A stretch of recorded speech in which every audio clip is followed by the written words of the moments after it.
One of Luka's biggest plays was he broke up a lob pass on defense. Did you teach him that? Oh, I mean, I wish I could teach him that. I turned around and I saw that. So, having someone like Luka that locked in on defensive end, it's amazing. It just gets us out there so we can get our pace and get out there and run. I know we ask you this all the time. I've asked you this all the time. But what is it like watching Kyrie in the first half when he is in a groove like that? What do you have, 21? 21 at the end of the first? 24. My apologies. Yeah. Just give him the ball and get out the way.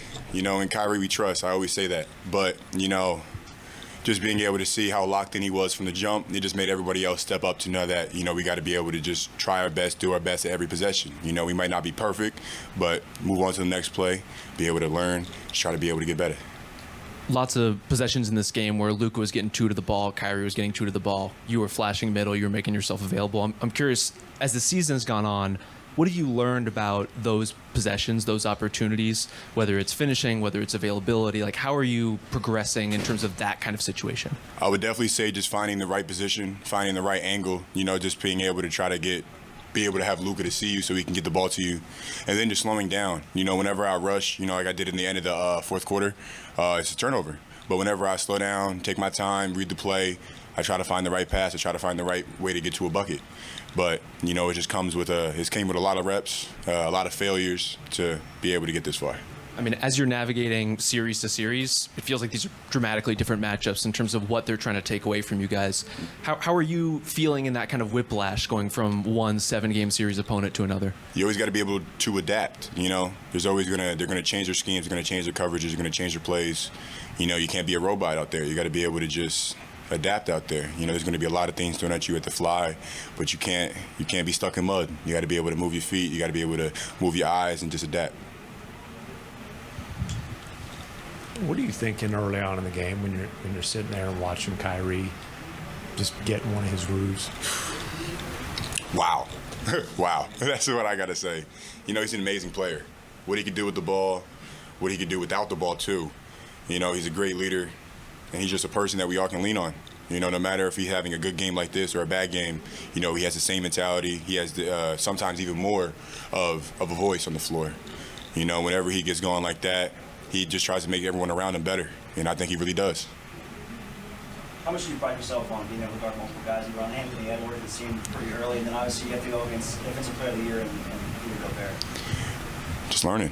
I feel like whenever I look back at this long season, I remember myself in Abu Dhabi and just remembering just how I felt on the floor, how I viewed the floor, and just how I viewed everything going on, and just being more comfortable with myself, just trusting what I could do, trusting my teammates behind me, and just trusting our game plan. There's a lot of things on the floor that you can't game plan for, you can't scout. You got to be able to react, and you just got to be able to step up to the plate. You shot a lot of threes tonight, made a lot of threes. Is that kind of game plan going in, like make them eat from the outside versus there? It's really just trying to adapt. There's a lot of things that we didn't know if they were going to try to get to the rim. We were trying to cover in the paint, but at the same time, we knew it was an in-to-out game to try to be able to contest shots. And, they were making shots today. So we're going to adapt. We're going to be able to just go back, scout, learn, figure out who's the shooters, figure out where they're shooting from, and try to eliminate that. Trying to make each player uncomfortable on the court. Going back to Abu Dhabi, of course, I talked to you while you were out there. How do you feel your game has developed since then, especially on guys like Gobert and Nas? It's just been a lot of confidence growing. There's been a lot of times where it's a do-or-die situation. It's either win a game or lose a game. And it's got to come down to either you get in the stop or you're going to let them score on you. Are you going to let them get the three up, or are you going to be able to just run them off and make sure that your teammates can rotate behind you? It just really just comes down to, there's been a lot of reps. There's been a lot of things that I've done wrong. There's been a lot of things that I've done right. But it's just trying to be able to just not be a robot and just try to be able to just adapt on the floor. I feel like I keep saying this, but on the floor is where you learn the most. You can practice all you want, but whenever it gets to a game, all that practice goes to a side. You got to be able to have your fundamentals.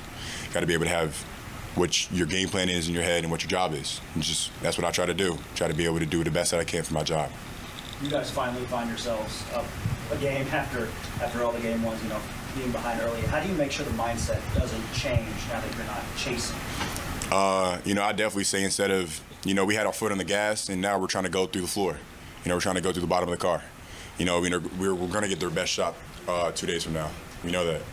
So we got to be able to just adjust. You know, there's a lot of things that there were some mistakes that we made that we can control, and it's just eliminating that, trying to win possession by possession and play by play. Dereck.